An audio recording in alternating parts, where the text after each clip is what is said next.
Hi, many people inquiry, Charlie, which inspection light you are using. You can see I'm using, this is the headlight, and this one little bit handy, smaller, but charging not holding. Maybe we can use it couple of hours, then after that it's not as much strong, but it has a bright light. You can see it has a bright light and it can go any smaller areas without any hesitating. This one also the similar, little bit bigger, less magnetic power, very basic one, and you can buy this one from might be 10 pound, 8 pound something. This is also similar range. This one little bit expensive. This one I had a maybe couple of years now.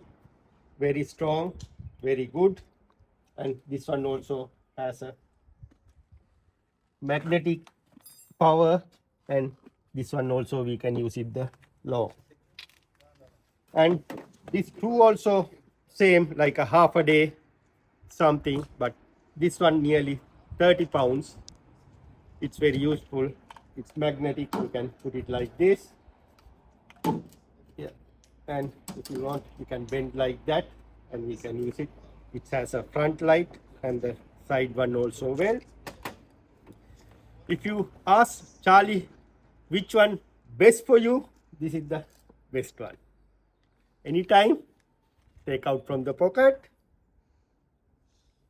do whatever you need it. But however, this one I use nearly 6-7 months now. When I charge this one in the morning, you can use whole day. This is very hard, and you know why am I like this torch much? You can see there is a stick. Sometime when you're going to check your brake pads, you can see very difficult to check inside. See this? Very useful. You can put it through the hole and you can check inside. Even if you need to check something inside the engine bay, you can see, we can see right back of the engine without any hesitating. If someone has a budget, this is the very good and reliable light I ever use it. Very good, but little bit expensive might be. You can, I bought it this one 52 pound. Now I can see online something like a 40 pound or something. If you need it, this is the inspection light I am recommending for you.